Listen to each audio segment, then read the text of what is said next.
Assalamualaikum warahmatullahi wabarakatuh. Alhamdulillahi rabbil alamin. Alhamdulillahi ala ihsanihi wa syukru lahu ala taufiqihi wa amtinanih. Asyhadu an la ilaha illallah wahdahu la syarika lahu ta'ziman li sya'nih. Wa asyhadu anna Muhammadan abduhu wa rasuluhu da'iyan ila ridwanih. Allahumma salli wa sallim wa barik ala nabiyyina Muhammad wa ala alihi wa ashabihi wa ikhwanih. Qala Allah ta'ala fi kitabihil karim, ya ayyuhalladzina amanu taqullaha haqqa tuqatih wa la tamutunna illa wa antum muslimun. Rabbi shrah li sadri wa yassir li amri wahlul 'uqdatam min lisani yafqahu qawli. Allahumma 'allimna ma yanfa'una wanfa'na bima 'allamtana wa zidna ilma. Amma ba'd, ikhwani fillah rahimani wa rahimakumullah. Bapak Ibu jamaah salat maghrib yang semoga senantiasa dirahmati oleh Allah Subhanahu wa taala.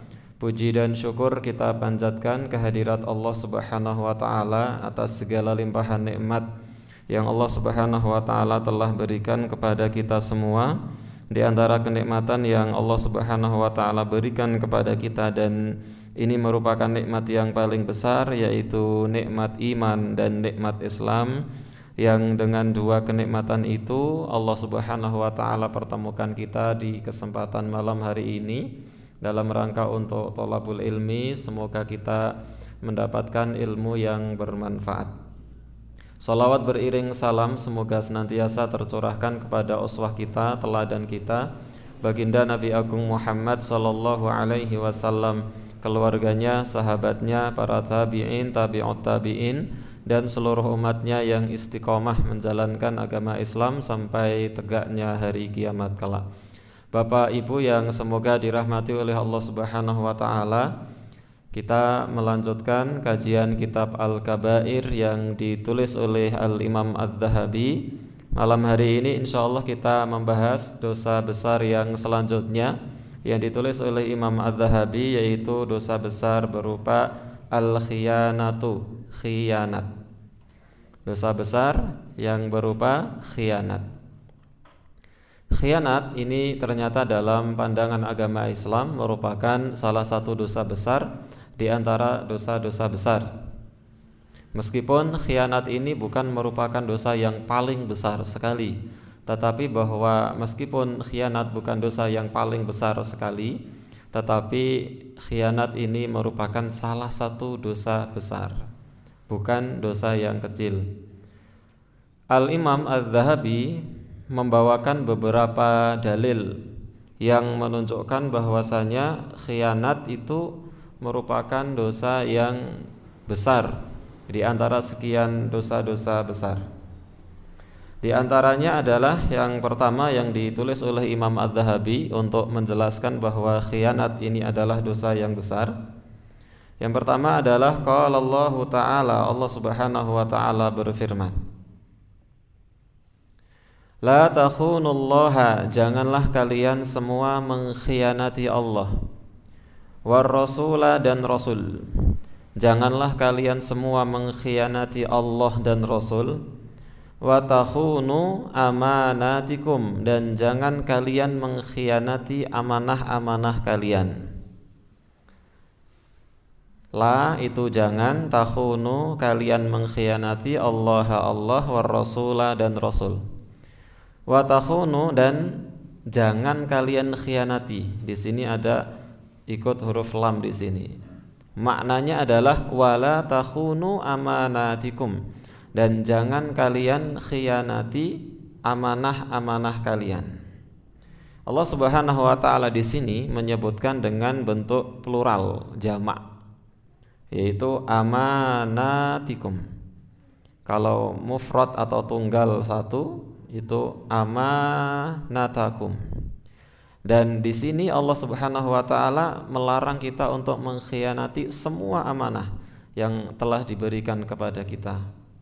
Wa antum ta'lamun, sedangkan kalian mengetahui.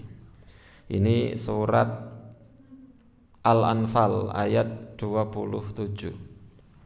Al-Anfal ayat 27. Ini larangan yang Allah Subhanahu wa taala larang untuk kita lakukan, di mana asal mula pelarangan ini menunjukkan kepada pengharaman, kecuali kalau ada qarinah, ada korelasi lain yang menyebabkan larangan itu statusnya berubah menjadi makruh. Tapi bahwa hukum asal sebuah larangan pada asalnya itu adalah haram. Hukum asal sebuah larangan itu pada asalnya adalah haram. Maka ketika Allah Subhanahu wa taala melarang kita untuk mengkhianati Allah dan Rasul, dan Allah Subhanahu wa taala melarang kita untuk mengkhianati amanah-amanah kita yang telah diberikan kepada kita, berarti mengkhianati amanah hukumnya haram. Sampai kemudian larangan mengkhianati amanah itu disandingkan dengan larangan mengkhianati Allah dan Rasul, menunjukkan bahwasanya mengkhianati amanah ini dosa yang amat besar, karena disandingkan dengan larangan mengkhianati Allah, mengkhianati Rasul. Jadi larangan mengkhianati Allah dan Rasul itu setelahnya tersanding padanya larangan mengkhianati amanah. Berarti larangan mengkhianati amanah itu bukan perkara yang remeh, tapi perkara yang besar. Makanya Imam Az-Zahabi membawakan ayat ini untuk menjelaskan bahwa khianah atau bahasa Indonesianya khianat ini dosa besar. Ini yang pertama, dalil yang pertama yang ditulis oleh Imam Az-Zahabi yang menjelaskan bahwa khianah itu adalah dosa besar. Yang selanjutnya waqala ta'ala, dan Allah Subhanahu wa taala berfirman. Ta'ala niku artosnya napa nggih? Ta'ala Maha tinggi. Nek subhanah Maha suci. Subhanahu wa ta'ala Allah yang maha suci lagi maha tinggi. Wa qala ta'ala, dan Allah Subhanahu wa ta'ala berfirman, wa annallaha, dan sesungguhnya Allah la yahdi, tidak memberikan hidayah. Dalam ayat ini maknanya adalah tidak meridhoi. Sesungguhnya Allah Subhanahu wa taala tidak meridhai kaidal khainin, tipu daya orang-orang yang khianat. Allah Subhanahu wa taala tidak meridhai usaha orang-orang yang khianat. Surat Yusuf ayat 52. Surat Yusuf ayat 52. Ayat ini sebenarnya menceritakan tentang kisah Nabi Yusuf alaihi salam yang digoda oleh seorang perempuan yang cantik jelita luar biasa, kaya raya, mempesona, namanya Zulaiha, istrinya Al-Aziz. Tetapi Yusuf alaihi salam, sang manusia terganteng sejagat, itu tidak tergoda sedikit pun oleh bujuk rayu Zulaiha. Padahal Zulaiha ini adalah orang yang kaya raya, cantik jelita, mempesona luar biasa. Bukan orang yang sembarangan, orang yang biasa-biasa mawon. Kalau digoda oleh orang yang biasa-biasa mawon, niku mawon saged tergoda. Napa malih mboten nenten piyantun sanes.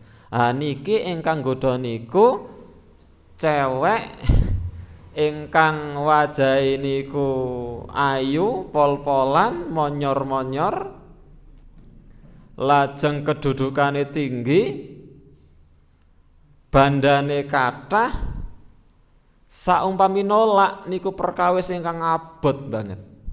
Tetapi kemudian Nabi Yusuf alaihissalam mampu untuk menolak bujuk rayu Zulaiha. Dan godaan terbesar seorang laki-laki itu adalah perempuan. Godaan yang lain itu laki-laki sering bisa menahan. Digoda dengan harta, Allah sesuk aku iso luru. Digoda dengan makanan enak, aku wis tahu. Digoda dengan macam-macam, itu bisa menahan. Dua hal yang biasanya susah dilawan oleh laki-laki itu adalah wanita dan tahta. Itu biasanya susah untuk tolak. Dan Nabi Yusuf alaihi salam mampu menolak itu. Tetapi kemudian Nabi Yusuf alaihi salam justru yang terfitnah bahwa Nabi Yusuf alaihi salam adalah orang yang menggoda Zulaikha. Padahal Zulaikha yang menggoda Yusuf. Sampai kemudian kalau kita baca tafsir surat Yusuf ketika Allah Subhanahu wa taala berkisah tentang kisah Nabi Yusuf alaihi salam dan Al-Aziz serta Zulaikha, ketika itu kemudian Zulaikha dicibiri oleh orang-orang perempuan banyak di kota Mesir. Hingga akhirnya Zulaikha mengumpulkan perempuan-perempuan itu dengan kisah yang sangat terkenal, diberikan satu buah dan pisau. Kemudian Nabi Yusuf alaihi salam keluar, diminta untuk keluar berjalan di tengah perempuan-perempuan itu, hingga perempuan-perempuan itu kemudian mengiris tangan-tangan mereka karena terpesona dengan ketampanan Yusuf alaihi salam. Maka Zulaikha mengatakan, itulah orang yang selama ini kalian omongkan aku menggodanya. Ternyata kalian juga tergoda dan terpesona. Maka Zulaikha dalam tafsir disebutkan meminta bantuan kepada perempuan-perempuan ini untuk memanggil Yusuf satu untuk menggodakan Nabi Yusuf agar mau melayani Zulaikha. Ini tipu daya Zulaikha. Maka satu perempuan diminta untuk menggodakan Nabi Yusuf agar mau dengan Zulaikha. Tapi semua perempuan ketika diminta untuk menggodakan Nabi Yusuf untuk Zulaikha, semua perempuan juga tidak mampu untuk menahan pesona Nabi Yusuf. Hingga akhirnya mereka justru menggoda Nabi Yusuf untuk dirinya sendiri. Nabi Yusuf alaihissalam tidak pernah tergoda, apa malih kali perempuan-perempuan yang biasa. Wong dengan Zulaikha saja tidak tergoda. Maka akhirnya Nabi Yusuf alaihissalam kemudian mengatakan, penjara lebih aku cintai daripada aku menghadapi perempuan-perempuan itu. Maka singkat cerita kemudian Zulaikha terus berkilah bahwasanya Yusuf yang menggoda dirinya. Nah, itulah tipu daya orang yang berkhianat kepada suaminya, yaitu kepada Al-Aziz. Nah, di sini Allah kemudian berfirman, wa annallaha la yahdi kaidal khainin, dan sesungguhnya Allah tidak meridhai tipu daya orang-orang yang berkhianat. Ketika Allah tidak ridho kepada sebuah perbuatan, maka menunjukkan bahwa perbuatan itu memang dosa. Nah, inilah dalil yang kedua yang ditulis oleh Al-Imam Adz-Dzahabi untuk menjelaskan bahwasannya khianat ini merupakan dosa besar dalam pandangan agama Islam. Kemudian yang selanjutnya, dalil yang selanjutnya yang ditulis oleh Al-Imam Adz-Dzahabi untuk menjelaskan bahwasanya khianat ini adalah dosa besar. Wa qala Nabi sallallahu alaihi wasallam, dan Nabi sallallahu alaihi wasallam bersabda, la imana, tidak sempurna iman seseorang. Liman la amanatalah, bagi orang yang tidak memiliki amanah, atau maksudnya bagi orang yang tidak menunaikan amanah, khianat terhadap amanah. Tidak sempurna iman seseorang bagi orang yang mengkhianati amanah, waladina, dan tidak sempurna agama seseorang, liman la ahdalah, bagi orang yang tidak menepati janji. Tidak sempurna iman seseorang bagi orang yang berkhianat atas amanahnya, dan tidak sempurna agama seseorang manakala dia tidak menepati janji. Makanya dalam salah satu mahfudhah disebutkan bahwasanya al-ahdu dainun atau al-wa'du dainun. Janji itu adalah hutang. Nah, di sini Rasulullah sallallahu alaihi wasallam menjelaskan bahwasanya iman seseorang itu tidak sempurna. Iman seseorang itu tidak sempurna manakala dia tidak menunaikan amanah, manakala dia mengkhianati amanah. Sebuah amalan yang amalan ini ternyata mengurangi kadar iman, menunjukkan bahwasanya amal ini, perbuatan dosa ini, perbuatan dosa yang luar biasa. Karena perbuatan dosa ini sampai mengurangi kadar iman. Meskipun pada umumnya maksiat-maksiat itu memang mengurangi iman. Sebagaimana kaidah yang dibangun oleh para ulama, yaitu al-imanu yazidu wa yanqus, iman itu bertambah dan berkurang. Yazidu bi taati wa yanqusu bil ma'siyah, iman itu bertambah dengan ketaatan dan iman itu berkurang dengan kemaksiatan. Tetapi meskipun demikian, Rasul sallallahu alaihi wasallam menjelaskan secara khusus tentang amanah, bahwa amanah ini mengurangi keimanan. Ya, padahal ya, semua maksiat ya mengurangi iman, semua maksiat, apapun maksiatnya, baik maksiat besar maupun maksiat kecil, semua maksiat itu mengurangi kadar keimanan yang kita miliki. Karena kaidah tadi yang kita jelaskan, yang dibangun oleh para ulama adalah wayan kusu bil maksiyah, iman itu berkurang dengan kemaksiatan yang dilakukan. Meskipun demikian, Rasul menjelaskan secara khusus bahwa ternyata mengkhianati amanah, khianat terhadap amanah ini mengurangi iman. Sampai kemudian Rasul mengatakan la imana, tidak sempurna iman seseorang. Ini syarah dari hadis ini yang kita baca, bukan tidak beriman, tapi tidak sempurna iman.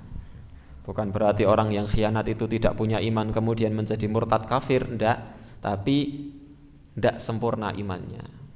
Seandainya imannya itu harusnya 100%, nah nanti bisa berkurang 90%, 80%, 70%, 60%, tergantung kadar kekhianatannya. Ini yang ketiga yang dibawakan oleh Imam Adz-Dzahabi, khianat itu dosa besar. Dalilnya sabda Nabi SAW bahwa iman seseorang itu tidak sempurna manakala dia tidak menepati amanah, manakala dia berkhianat terhadap amanah. Amanah nopo mawon. Baik itu amanah harta, dititipi uang, dititipi barang, dititipi sesuatu, kemudian dia menyelewengkan uang itu.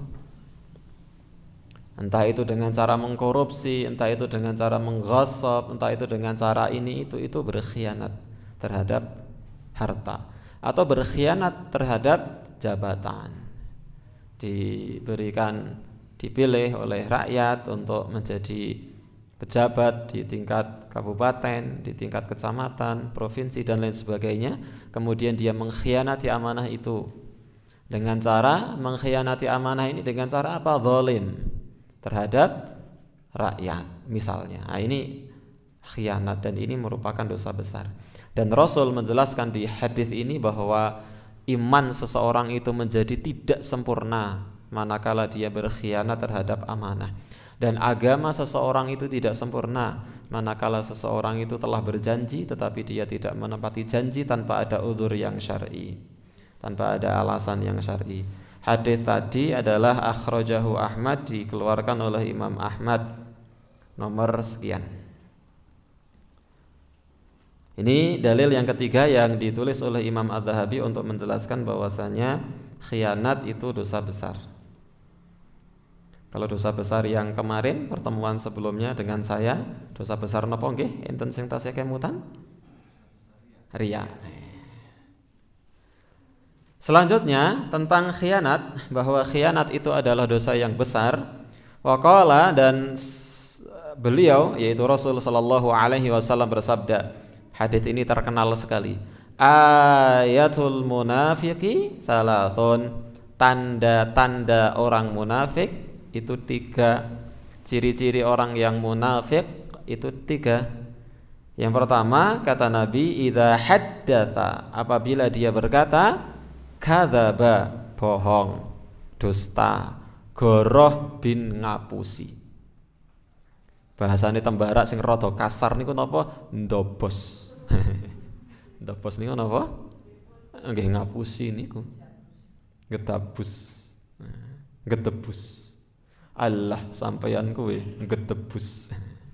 Bohong. Idza haddatsa kadzaba. Kalau dia berbicara dusta.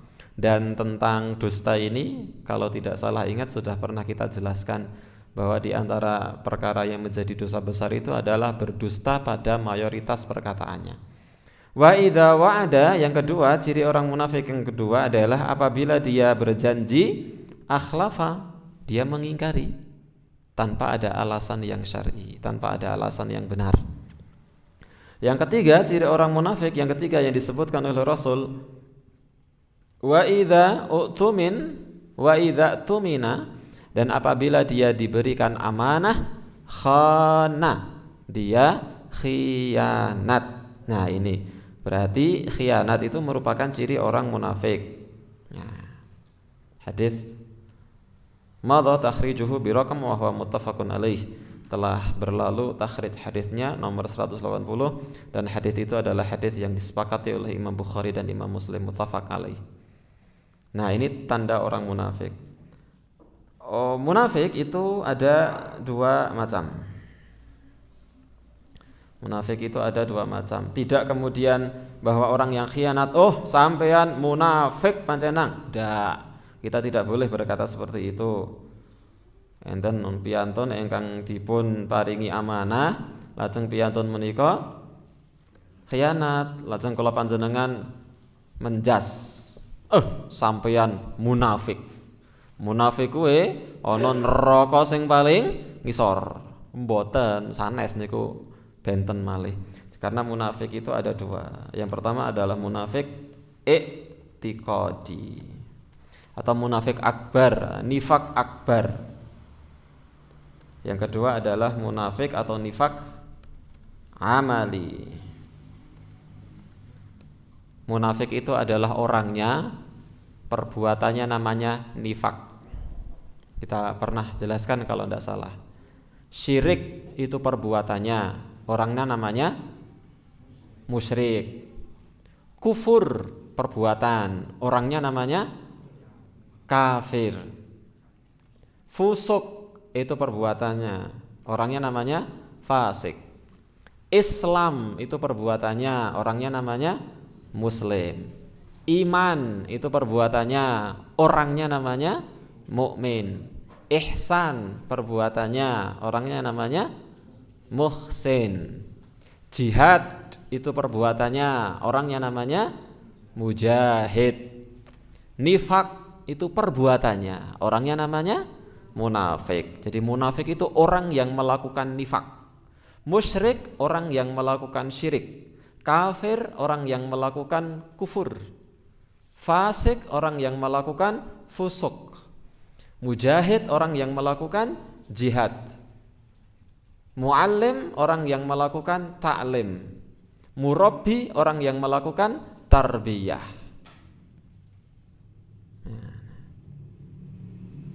Munafik orang yang melakukan nifak. Jadi munafik ada dua. Yang pertama adalah munafik i'tiqadi, yang kedua adalah munafik amali. Munafik i'tiqadi itu adalah orang yang betul-betul munafik, betul-betul munafik. Hatinya kafir, tidak beriman sama sekali kepada Allah Subhanahu wa taala, ingkar kepada Allah, ingkar kepada Rasulullah sallallahu alaihi wasallam, tidak beriman kepada rukun iman atau salah satu dari rukun iman. Dia memang orang kafir, cuma mengaku muslim.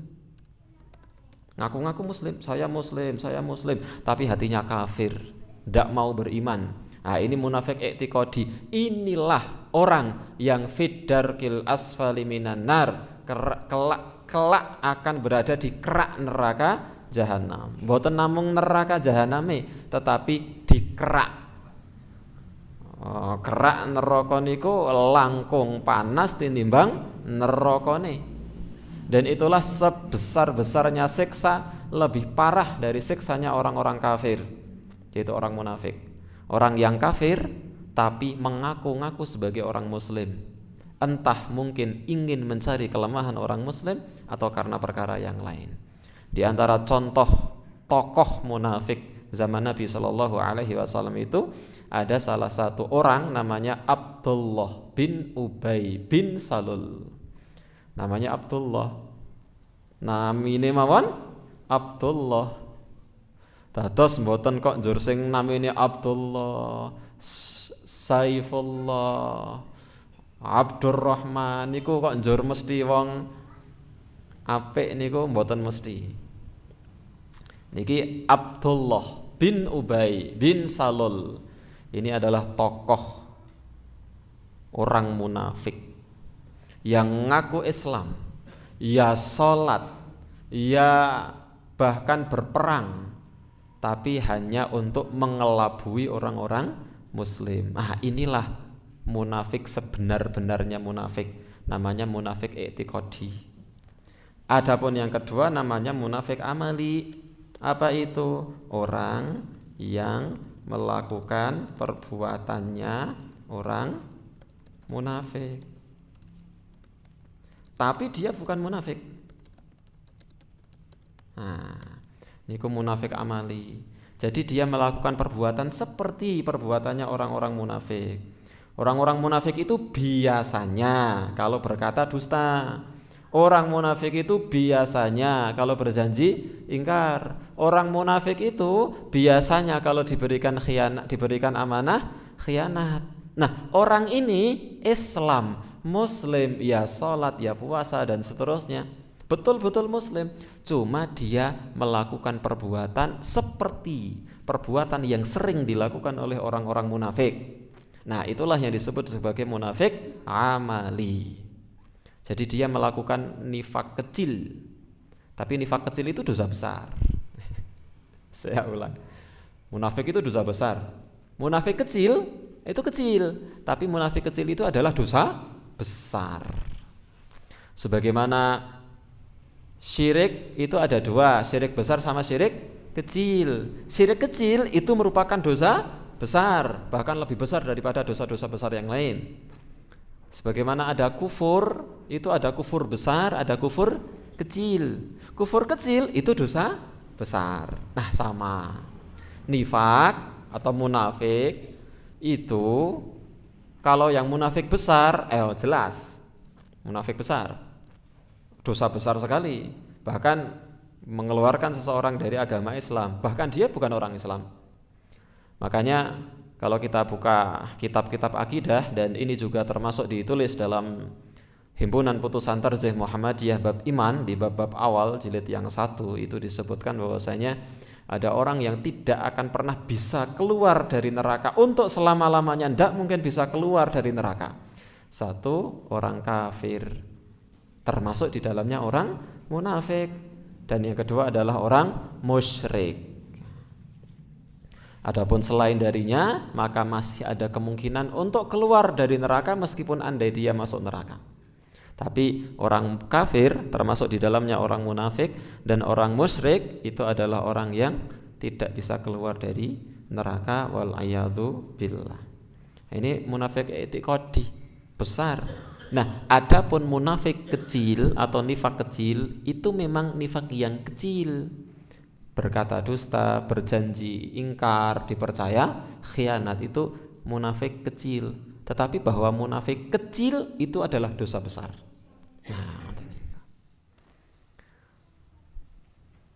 Dan khianat itu nifak kecil. Jangan kita bayangkan kecilnya, tapi kita bayangkan nifaknya. Jadi, munafik kecil, khianat itu ora apa-apa, wong munafike cilik. Jadi jangan yang kita serap kecilnya, tapi yang kita serap adalah munafik. Wah, khianat itu adalah ciri orang munafik, sehingga kita menghindari. Jangan sing dibayangke sing kecil, munafik kecil. Ora apa-apa tok, cilik. Bahwa sekecil-kecilnya munafik itu adalah dosa besar. Nah, kita kembali kepada tadi. Ciri-ciri orang munafik itu ada 3, apabila berkata dusta, berjanji ingkar, dan apabila dipercaya khianat. Maka khianat itu dosa besar. Kenapa khianat adalah dosa besar? Imam Az-Zahabi menulis di sini. Ya, karena kita fahami bahwa khianat itu munafik kecil. Bahwa munafik kecil itu adalah dosa besar. Maka Imam Az-Zahabi memasukkan khianat itu termasuk dosa besar.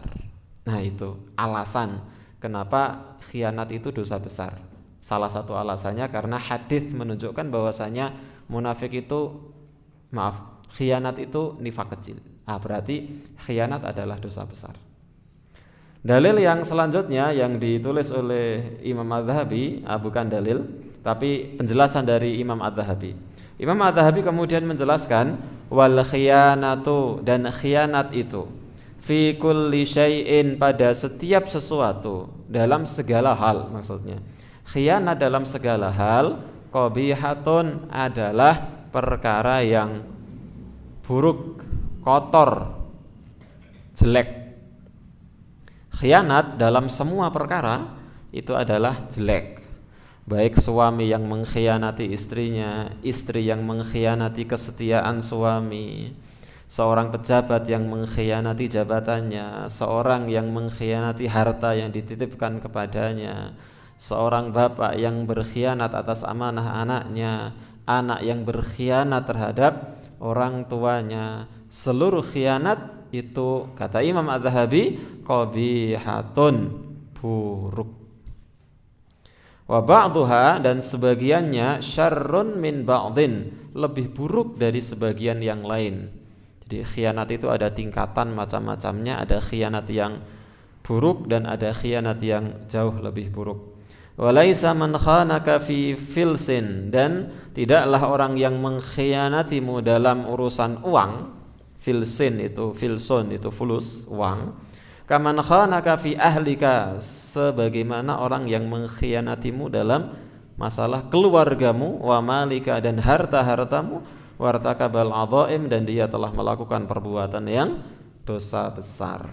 Dia telah melakukan perbuatan dosa besar. Ini kata Imam Az-Zahabi. Maka berkhianat dengan harta, berkhianat dalam masalah kehormatan itu beda-beda. Orang yang dititipi uang berapa, 100.000 khianat dengan 200 triliun, ini beda. Makanya harusnya lama penjaranya juga beda, betul namung 6 tahun. Orang yang berkhianat dalam masalah uang dengan orang yang berkhianat dalam masalah harga diri, kehormatan, itu beda. Misal, seorang istri, ini namung contoh ya, ampun diambil hati.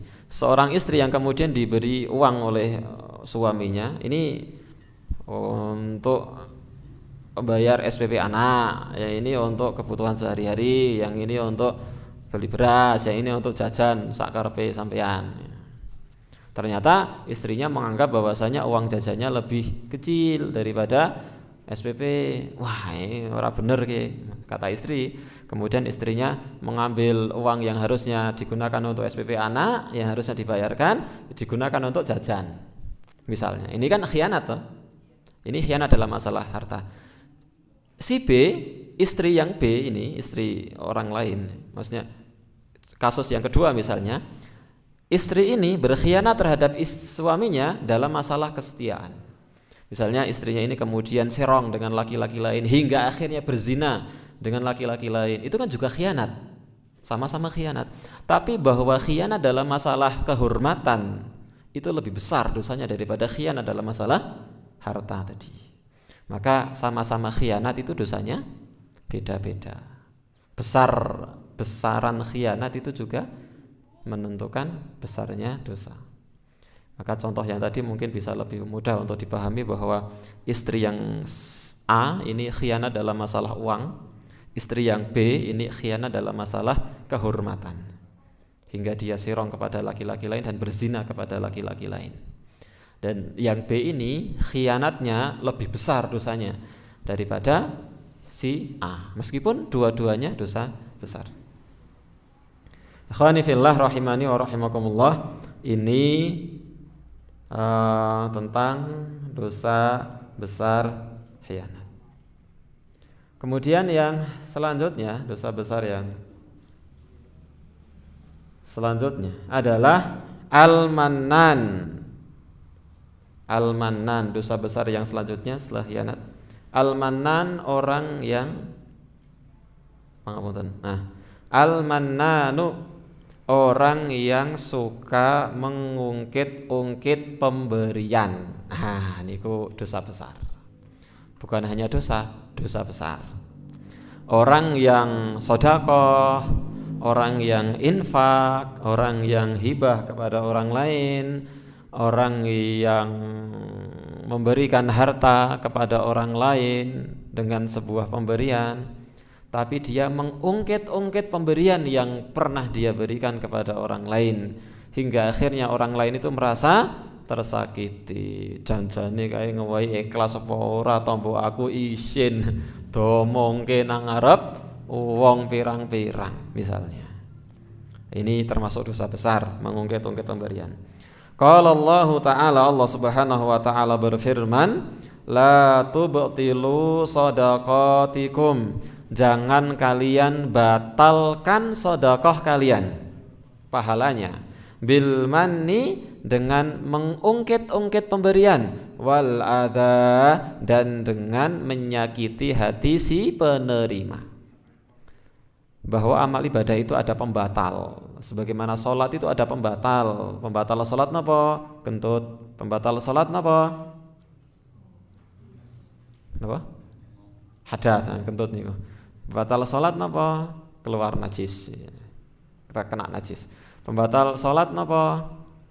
Misalnya banyak berbicara dengan sengaja. Pembatal sholat napa? Ngelek upo sing wau sampun didahar utak-utik mboten kena, mandang Allahu Akbar kena dilek dengan sengaja, batal. Salat ada pembatalnya, puasa ada pembatal. Pembatal puasa, makan dengan sengaja, minum dengan sengaja, muntah dengan sengaja, suntik. Yang suntik itu adalah suntik infus makanan, suplai makanan. Hubungan suami istri dengan sengaja, itu pembatal puasa. Ternyata sedekah pun juga ada pembatalnya. Apa pembatal sedekah? Di antaranya adalah mengungkit-ungkit sedekahnya, mengungkit-ungkit pemberiannya, dan menyakiti hati si penerima. Maka Allah berfirman, la tubtilu shadaqatikum bil manni wal adha, jangan kalian batalkan sedekah kalian dengan mengungkit-ungkit pemberian dan menyakiti hati si penerima. Maka mengungkit-ungkit pemberian, Imam Az-Zahabi memasukkannya pada perkara dosa besar dalam agama Islam. Namanya al-mannan. Al-mannan itu orang yang suka ngungkit-ungkit pemberian. Mannan. Catatan kaki yang kita lewati. Wa fil hadits sahihi, dan dalam hadis yang sahih, Rasul sallallahu alaihi wasallam bersabda, salasatun, ada 3 kelompok. 3 kelompok itu, kata Nabi, la yukallimuhumullahu, Allah tidak sudi berbicara kepada mereka. Allah tidak mau berbicara kepada mereka. Wala yanzuru ilaihim, dan Allah juga tidak sudi melihat mereka. Ini lah ngeri, ancamannya luar biasa. Sementara kita adalah orang-orang yang ingin berjumpa dengan Allah Subhanahu wa taala kelak di dalam surga. Dan itulah puncak kenikmatan tertinggi di dalam surga. Puncak kenikmatan tertinggi di dalam surga itu bukan makan makanan yang enak, bukan bersama bidadari, bukan menikmati fasilitas-fasilitas surga, dipan-dipan. Itu semuanya adalah nikmat yang luar biasa, yang tak pernah tertandingi di dunia. Itu memang luar biasa. Tetapi tidak ada yang bisa mengalahkan kenikmatan ketika seseorang berjumpa dengan Allah Subhanahu wa taala. Dan itu adalah kenikmatan puncak di dalam surga yang paling tinggi. Makanya Allah Subhanahu wa taala berfirman, wujuhu yauma idzin nadhirah ila rabbiha nadhirah. Wajah-wajah mereka di hari itu berseri-seri. Kenapa? Ila rabbiha nadhirah, karena mereka melihat kepada Rabb-nya. Ternyata ada orang yang orang itu tidak akan diajak bicara oleh Allah Subhanahu wa taala, dan Allah Subhanahu wa taala tidak akan memandang mereka. Yaumal qiyamati, pada hari kiamat. 3 orang, 3 kelompok, 3 golongan orang yang tidak diajak bicara oleh Allah Allah tidak akan pandang dia di hari kiamat dengan pandangan rahmat. Wala yuzakkihim, dan Allah Subhanahu wa taala tidak akan mensucikan mereka. Allah tidak akan mensucikan mereka. Niku lak ngeri. Kula panjenengan niku lak piyanton ingkang reget. Kula panjenengan sedaya niku kakean dosa, maksiat kathah. Kula panjenengan niku mboten piyanton ingkang resik suci niku mboten. Kakean dosa, kula panjenengan niku reget wonten ngarsane Gusti Allah. Nek Gusti Allah mboten nyuceni kula panjenengan niku njur kula panjenengan badhe dados napa? Nah, ternyata ada orang yang tidak disucikan oleh Allah Subhanahu wa taala. Niku lah ancaman yang ngeri. Nah, ancaman yang ngeri-ngeri ini diberikan kepada 3 kelompok. Yang pertama, Rasul masih bersabda walahum adzabun alim, dan bagi mereka azab yang pedih. Sudah tidak diajak bicara oleh Allah. Allah tidak akan memandang ia dengan pandangan rahmat. Allah tidak akan menyucikan mereka, dan bagi mereka azab yang pedih. Oh, niku sekali mengancam, Rasul langsung memberikan 4 ancaman sekaligus. Yang mengancam sinten? Rasul. Dengan berapa ancaman? 4 ancaman sekaligus dalam sekali sabda. 3 kelompok itu adalah al-musbilu izarahu, orang yang isbal pakaiannya. Ini penjelasannya panjang, terjadi khilaf di kalangan para ulama dan tidak saya jelaskan di sini karena butuh waktu sendiri. Kita lewati. Maka saya ketanglet kalian Ustadz Sanes.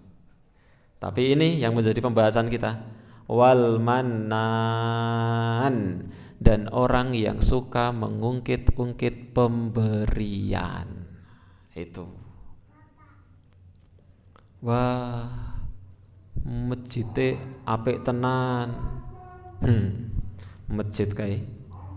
Aku sing infak 90%, liyane ki remeh-temeh. Nah, aku ora infak kae, masjide orane dadi alah wong paraane apa ya do gelem infak, sing gelem tok aku misale.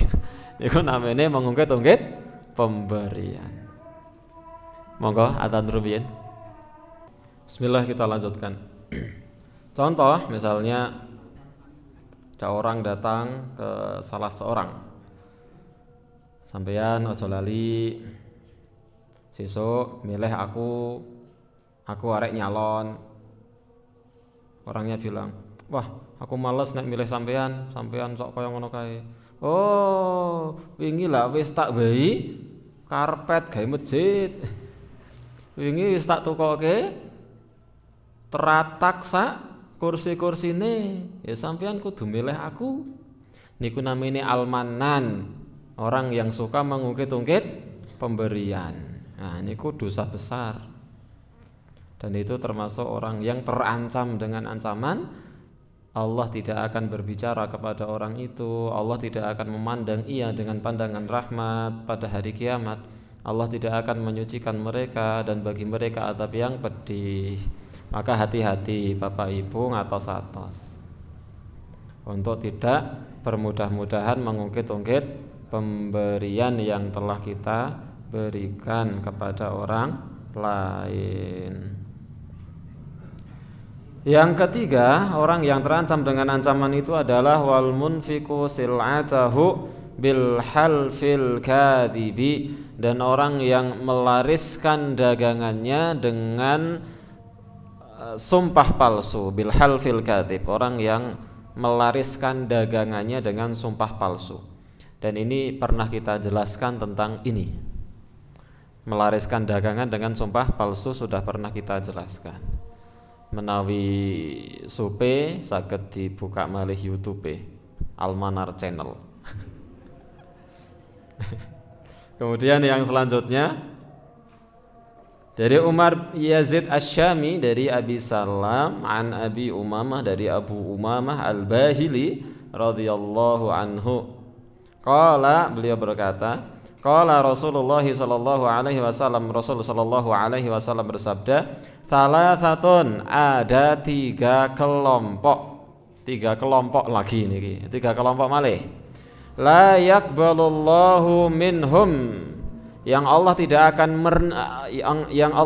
akan menerima dari mereka apanya? Sorfan wala adalan, ibadah yang wajib, wala adlan maupun ibadah sunnahnya.